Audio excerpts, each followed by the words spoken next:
dear students, welcome to my YouTube channel. This is the videos in which we have to discuss about the Ohm's law.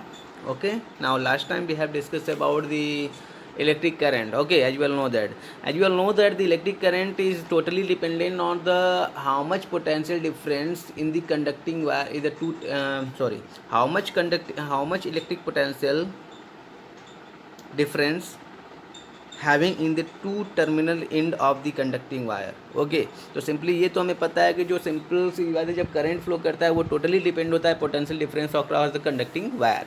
ठीक है ना, वो wire में कितनी potential difference है उसके ऊपर डिपेंड करता है. ठीक है, जो करंट फ्लो करता है. तो यहाँ पे हम लोग रिलेशन बताने वाले हैं आपको पोटेंशियल डिफरेंस को और करंट के फ्लोइंग पे. ठीक है ना, तो ओम्स लॉ इसी के बारे में बात करता है. Ohm's law define the relationship between the potential difference across the conducting wire and current flowing through it. Okay, इन दोनों चीज़ों के रिलेशन के बारे में वो बताता है कि व्हाट इज द रिलेशन, यहाँ पे कैसे वेरिएंस है. यहाँ पे look at here, the current flowing through the conducting wire is directly proportional to the potential difference between its provided its temperature remain constant. इसलिए यहाँ पे दिया हुआ है कि at a constant temperature the current flowing through the conducting wire is totally dependent on the how much potential difference between the end of the conducting wire. तो simply suppose यहाँ पे अगर कोई कंडक्टिंग वायर है, just take it here the conducting wire. Now the suppose यहाँ पे आपका VA है टर्मिनल और ये क्या है आपका VB है. एंड इन दिस केस अगर मान लेते हैं VB माइनस VB में जो पोटेंशियल डिफरेंस आ रहा है वो आ रहा है potential difference. So potential difference is directly proportional to the current flowing through the conducting wire. So ये जितना ही ज़्यादा पोटेंशियल डिफरेंस होगा उतनी ही ज़्यादा करंट फ्लो करेगी, जितना कम पोटेंशियल डिफरेंस होगा उतनी कम करंट फ्लो करेगी. ये बोल रहा है according to the Ohm's law. ठीक है, तो according to the Ohm's law the current flowing through the conducting wire is directly proportional to the potential difference between its end of the conducting wire. So simply यहाँ पे लिखेंगे V is directly proportional या VB minus VA is directly proportional to I और V is directly proportional to I. So in this case we can also find out here V is, if you want to remove this proportional, so we have to add here the R and I, where R is the proportional constant and this is known as the resistance. Are you getting my point? This is known as the resistance. This is the proportional constant just, but this is known as the resistance. Okay, we will discuss this thing also. Okay, we will discuss thing also in the, just wait, I will give you the definition of this resistance also. I think resistance के बारे में definition तो नहीं दिया. resistance के हम definition easily हम आपको बना के बता देते हैं क्या बनेगा.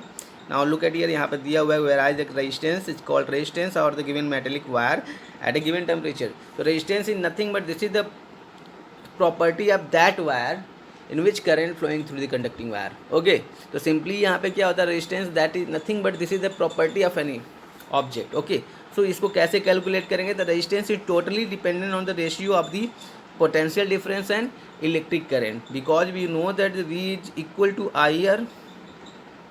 so the, just wait, V is equal to IR, then IR equal to V upon I.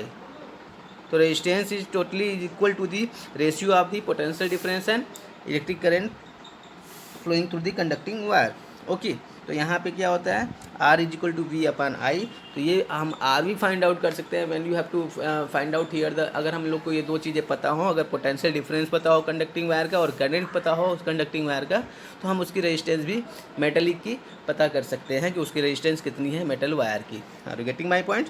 So simply ये क्लियरली समझ में आ गया. तो सिंपली हम ये भी बोल सकते हैं कि resistance is depend on the potential difference, directly proportional to the potential difference and inversely proportional to the current flowing through the conducting wire.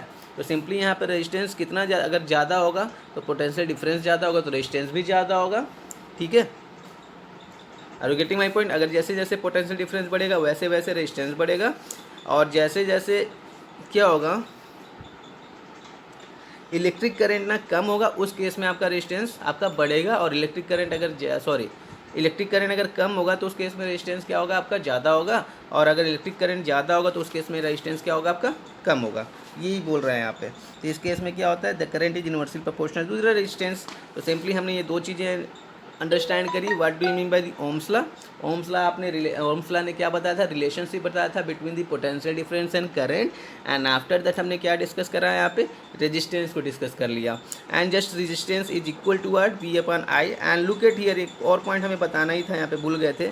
The SI unit of resistance जो कि वी अपॉन आई आया था, we all know that unit of resistance अगर हम find out करना चाहें तो क्या निकलेगा, volt per ampere. Are you getting my point, volt per ampere. But in case volt per ampere, but in case ऐसा यूनिट ऑफ रेजिस्टेंस क्या होता है आपका, ओम होता है। Now look at here, this is the ohm structures, ohm. तो ये जो होता है ऐसा यूनिट ऑफ रेजिस्टेंस होता है। सो इस तरीके से हमें क्या करना, डिस्कस करना। और in next video we will discuss about some numerical problems. Okay, so let's see in my next video. So bye bye dear students.